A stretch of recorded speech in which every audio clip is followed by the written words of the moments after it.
ಪಾತ್ಪೂಜೆ ಮಾಡಬೇಕಾಗುತ್ತೆ ಅಂತ ಕಲಿತಕ್ಕಂಥ ಕಾಲ ಬರ್ತಿದೆ ನೋಡ್ರಿ. ಮುಂದೆ ಕೋಟಿಗೊಬ್ಬ ಭಗತ, ಕುಲಕ್ಕೊಬ್ಬ ಶರಣ, 10ಕ್ಕೊಬ್ಬ ರೈತ, 20ಕ್ಕೊಬ್ಬ ಪುಣ್ಯಾತ್ಮನಾಗತಕ್ಕ ನಮ್ಮ ಮಾನವನ ಧರ್ಮ ಉಳಿಯಲ್ಲ ಕಣ್ರಿಯಪ್ಪ. ನೋಡ್ರಿ ಮುಂದಿನ ಕಲಿವೀಗ ಎಚ್ಚರಿಕೆ ನೋಡ್ರಿ. ಈ ವರ್ಷದಲ್ಲಿ ನೋಡ್ರಿ ಈ ತಿಂಗಳು ಕಳೆಯೋದ್ರಲ್ಲಿ ನಿಮ್ಮ ಕೈಗೆ ಹಾಕಿರೋ ಬೆಳೆ ಬರುತ್ತಿಲ್ಲ ಅಂತ ಗೊತ್ತಿಲ್ಲ ನಮಗೆ. ವಿಚಿತ್ರವಾದ ಮಳೆ ಸುರಿತಕ್ಕಂಥದ್ದಿದೆ. ಈ ಮಳೆನ ಇದು ಇನ್ನು 9 ದಿನ ಸುರಿಲಾರ್ದ ಮಳೆ ಸುರಿಯುತ್ತೆ ನೋಡಿ. ಕೆರೆ ಕಟ್ಟಿಗಳೆಲ್ಲ ಇವತ್ತು ಬಂದಾಗಿದ್ದಾವೆ, ಒಡೆದೋಗಂತ ಕಾಲವನ್ನು ಅವಕಾಶ ಬರುತ್ತೆ ನೋಡಿ ಇನ್ನು 9 ದಿನ ಕಳೆಯೋದ್ರಲ್ಲಿ. ಯಾಕಪ್ಪ ಇದು ಬಂತು, ನಮ್ಮ ಕರ್ಮ ಎಂಬುವ ಕಾಲ ಬರುತ್ತೆ.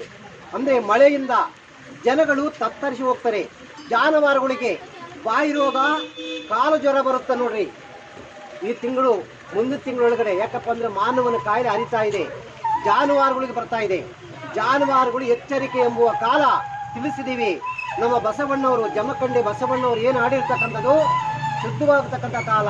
ನಮ್ಮ ಕೊಡೇಕಲ ಬಸವಣ್ಣವರ ಆಶೀರ್ವಾದ ನಮ್ಮ ಊರು, ನಮ್ಮ ಗ್ರಾಮ, ನಮ್ಮ ಮಂದಿ ಮಕ್ಕಳಿಗೆ ಸಂತೋಷ ಕೊಡಬೇಕಂದ್ರೆ ತಂದೆ ತಾಯಿಯವರು ಪಾದ ಪೂಜೆ ಮಾಡಿ, ಕೂಡಿದ 8 ಪಾದ ಪೂಜೆ ಮಾತ್ರ ಮಾಡಬೇಡ್ರಿ. ಅಡವಿಯಲ್ಲಿ ಅಡೋದವನೇ, ಮಂದಲ್ಲಿ ಮಂದವನವನೇ, ತಿಳಿದಂಥವನಿಗೆ ತಿಳಿದೀರು, ತಿಳಿದಂಥ ಅತಿ ಮೂಢನಿಗೆ ಗೊಚ್ಚೆ ನೀರು ಹಾಕ್ತಾರೆ. ಕರ್ಮಕ್ಕೆ ಹೆಂಡತಿ, ಧರ್ಮಕ್ಕೆ ತಾಯಿ ಎಂಬುವ ಮಾತಿಟ್ಕೋಬೇಕು. ಇವತ್ತು ನಮ್ಮ ತಂದೆ ತಾಯಿ ಅಂದ್ರೆ ಹುಡುಕಾಡಿದ್ರೆ ಸಿಕ್ಕೋದಿಲ್ಲ.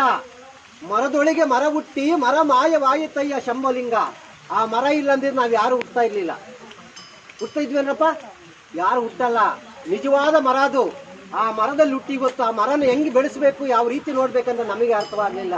ತಂದೆ ತಾಯಿನ ಎಡಗಾಲಲ್ಲಿ ಓದಿಯುವ ಕಾಲ, ಅತ್ತೆ ಮಾವರ ಪೂಜೆ ಮಾಡ್ತಕ್ಕಂಥ ಕಾಲ ಹೋಯ್ತು. 1050ರಲ್ಲಿ ಹೋಯ್ತು ಅದು. ಇವತ್ತು ನರಕದ ಕಾಲ ಬರಬಾರ್ದು, ಸ್ವರ್ಗದ ಕಾಲ ಬರಬೇಕು.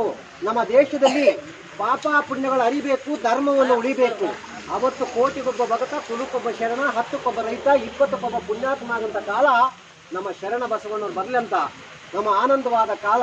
ಊರ ಶ್ರೀರಪ್ಪ ಮರ್ತೇವದು ನಮ್ಮ ಬಾಡೇಲ್ ಎಂಬ ಗ್ರಾಮ. ಇದಕ್ಕಿಂತ ದೊಡ್ಡದಾಗಿ ವಿಚಿತ್ರವಾದ ಕಾಲಗಳಿಂದ ಮುಂದೆ ನಿಮ್ಮ ಬಾಳು ಬೆಳೆದಿಂಗಳಾಗಂತ ಕಾಲ ಮುಂದೆ ಶುಭಕ್ಷವಾಗಲಿ ಕಂಡ್ರಿಯಪ್ಪ. ಓಂ ನಮಃ ಶಿವಾಯ. ಮಾಡಿದವರಿಗೆ ಮಾಡಿ